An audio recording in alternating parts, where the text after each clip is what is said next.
Welcome to Usability and Human Factors in Healthcare. This is Lecture C. In the last lecture, we examined a human factors approach to medical error. It differs from other ways of looking at error by an emphasis on the multidimensional nature of the problem and by focusing on a multi-leveled systemic approach. This lecture focuses on two central subjects, workload and medical devices. We present two studies on devices and expand on the construct of mental models in the context of human factors research. The objectives for this unit, Human Factors in Healthcare, Lecture C, are to apply methods for measuring mental workload and information overload, describe how human factors analysis can be applied to the study of medical devices.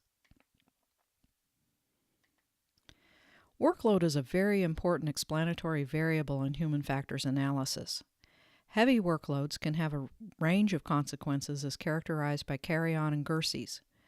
They developed a classification scheme which identifies 5 mechanisms for understanding the effects of a heavy nursing workload.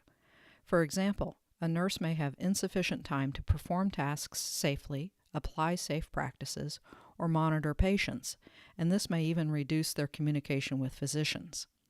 Stress reduces the physical and cognitive resources to perform adequately.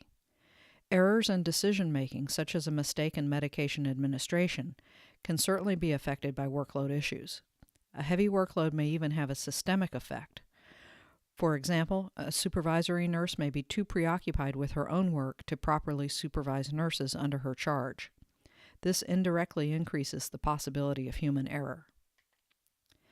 Mental workload is a multidimensional construct, in other words, a complex psychological concept, which includes task demands, expectations regarding the quality of performance, and person effort. As task demands increase, so does perceived mental workload. The perception of degree of mental workload can vary across individuals. It is a difficult construct to measure. The NASA Task Load Index, or TLX, is a widely used multidimensional self-report rating procedure that provides an overall workload score based on a weighted average of ratings on 6 subscales: mental demands, physical demands, temporal demands, own performance, effort, and frustration. This slide defines each of the subscales. Mental demands can be operationalized as questions pertaining to how much mental and perceptual activity was required, e.g., thinking, deciding, calculating, remembering, looking, searching, etc. Was the task easy or demanding, simple or complex, exacting or forgiving? Physical demand refers to the effort exerted. Temporal demands can be answered by questions such as how much time pressure did you feel due to the rate or pace at which the tasks or task elements occurred. Effort, performance, and frustration level are additional subscales used to self-report. Effort refers to how hard did you have to work, mentally and physically, to accomplish your level of performance. Performance asks how successful do you think you were in accomplishing the goals of the task, and how satisfied were you in accomplishing these goals. Finally, the frustration scale asks how you felt during the task. The first topic and the last set of slides pertain to medical devices. Medical devices include any healthcare product, excluding drugs, which are used for human beings for the purpose of prevention, diagnosis, monitoring, treatment, or alleviation of an illness. They are a common and much studied source of medical error. Oversight is provided by the Center for Devices and Radiological Health, a division of the Food and Drug Administration. In the first series of lectures, we referred to some research on patient-controlled analgesics by Lin and colleagues. A patient-controlled analgesic, or PCA device, is a method of pain relief which uses disposable or electronic infusion devices and allows patients to self-administer analgesic drugs as required. In other words, patients can determine when and how much medication they receive. The device is programmed by a nurse or technician, and this limits the maximum level of drug administration to keep the dose within safe limits. Some of these devices are known to be inordinately complex, and some have poor records of patient safety. This has resulted in some of these less safe devices being pulled from the market. Lin and colleagues investigated the effects of two interfaces to a commonly used PCA device, including the original interface. Based on a cognitive task analysis, they redesigned the original interface so that it was more in line with sound human factors principles. Cognitive task analysis is a widely used method in human factors. It breaks a task into sets of subtasks or steps, e.g., a single action, system responses, e.g., changes in the display as a result of an action, and inferences that are needed to interpret the state of the system. It is an effective measure for gauging the complexity of a system. For example, a simple task that necessitates 25 steps or more to complete using a given system is likely to be unnecessarily complex. On the basis of the cognitive task analysis, or CTA, Lin et al. Found the existing PCA interface to be problematic in several different ways. For example, the structure of many subtasks in the programming sequence was unnecessarily complex. There was no overview of the entire task. There was a lack of external representations to guide the user. For example, a nurse would not know that he or she was on the third of 5 screens and was halfway through the task. The grouping of the controls was very confusing, with some buttons serving 2 functions. In addition, the screen was rather small, which limited the kind of feedback that was possible. On the basis of the CTA analysis, they also redesigned the interface according to sound human factors principles. The old and new interfaces are illustrated on the slide. The new system was designed to simplify the entire process and provide more consistent feedback. For example, the system structure was simplified by minimizing the number of message display screens. In addition, choices were presented in parallel rather than serially. It's important to note that revised screen was a computer simulation and was not actually implemented in the physical device. They conducted a cognitive study with 12 nurses comparing simulations of the old and new interface. They found that programming the new interface was 15% faster. The average workload rating for the old interface was twice as high. The new interface led to 10 errors as compared to 20 for the old one. This is a compelling demonstration that medical equipment can be made safer and more efficient by adopting sound human factors design principles. Mobile health devices are becoming increasingly prominent and increasingly important as instruments of health care. They encompass a range of tools used by clinicians as well as patients. Although they are promising devices and have grown significantly in their capabilities and popularity, they still lack a stable and consistent interaction paradigm. This means that there is a lot of variability in the way they interact with the user. The focus of the next few slides is on a study conducted by Kaufman and colleagues of an advanced function glucose meter. The target population was older adults who comprise a rather large percentage of patients with diabetes. The study employed the LifeScan Ultra Smart Glucose Meter. It uses a hierarchical menu system as a mode of interaction. To accomplish a goal such as recording your present weight, you may have to negotiate up to 5 levels of screens. A hierarchical menu system offers a certain flow of control between human and device that is rather desirable in many ways. Interactive style provides visible options to the user.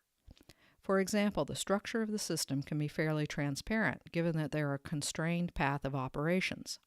In other words, the interface guides the navigation process by allowing you to go in one of a finite series of directions. It may require minimal training, and the user can learn much of what is necessary by exploring the menu structure. One of the complexities is that it has breadth-depth trade-offs. A designer's choice is either to present more options on a given screen or require the user to traverse a greater number of screens before they are able to complete the task. All systems have these trade-offs, but the limited space available on such devices makes this problem all that more acute. The objective of this study was to assess the usability and learnability of LifeScan UltraSmart glucose meters. Specifically, the study focused on identifying aspects of device that either facilitated or impeded productive use of the device. The study also endeavored to determine whether older adults could develop basic competency with this device. Is this meter appropriate for older adults? Could they develop robust mental models of this device through interacting with it over a period of time? As discussed in various lectures, mental models are a construct that is widely used in human factors analysis. It roughly corresponds to a mental representation that is intended to answer the question of, how does this work? It allows us to reason about future states of a system and can also be used to reason backward to explain what just happened. A system that is similar to the user's mental model will prove to be predictable, reliable, and relatively effortless to use. Mental models are a product of many things, including our life experience. This slide presents a parallel study with older adults using cell phones. The authors of this study, Zeifel and Bay, found that relative to younger adults, older adults had more inferior mental models of a telephone menu. This was associated with a lack of understanding of the hierarchical representation of the menu system. This inferior understanding was not surprisingly associated with poorer performance. Lack of a mental model can lead to disorientation in menu selection tasks and cause the user to follow suboptimal paths that will fail to lead to completion of the task. The glucose meter usability evaluation study included a cognitive task analysis performed by expert analysts and usability testing with 5 older adults. The subjects were given basic instructions by the investigators, tested, and then tested a second time after having a week to learn to use the system.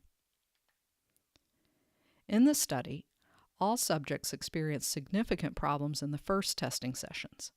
Most subjects demonstrated some improvement in the second session, but still experienced significant difficulties using the device. They exhibited a lot of trial and error behavior and perseverated, in other words, continued through fruitless searches that offered no possibilities for completing the task. The study reported a range of problems with the device that reflected violations of sound usability or human factors principles. This included limited visibility of the system state, which made it difficult for users to know where they were in the process of completing a task, and inadequate prompts guiding the user to possible next steps or offering them the possibility to correct their errors. For example, if somebody erred by going down a wrong path, it wasn't easy to reverse one's steps and return to the earlier state.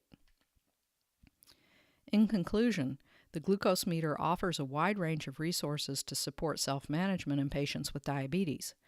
However, mastery is associated with a steep learning curve, especially for older adults. Most users would experience difficulty in developing a sufficiently robust mental model to negotiate the complex menu structure. We have to acknowledge that this is a difficult design problem given the size of the screen and the limited interaction possibilities. For example, there is no keyboard or mouse. There is no question that usability testing can be used to glean more effective design solutions and weed out suboptimal design dimensions.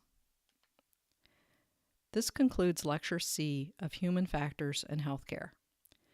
In summary, as new and novel technologies proliferate, human factors will be expected to play an ever-increasing role. This lecture focused on the construct of workload and the study of medical devices. Workload is a complex construct that is measured in a number of ways. It is a concept that is important for understanding stresses and strains on human performance. This is an issue for both the study of error and the design or implementation of new systems. In particular, the dramatic growth of devices in healthcare requires a new level of scrutiny. We believe that human factors methods and principles can positively influence design choices. To summarize the unit Human Factors in Healthcare, we considered the growing importance of human factors in health and other domains, briefly considered different domains of human factors and ergonomics. We discussed models of errors as proposed by James Reason and introduced a set of distinctions, including slips and mistakes. These distinctions help us categorize and better understand the factors that constitute medical error. We believe that human factors methods and principles can positively influence design choices.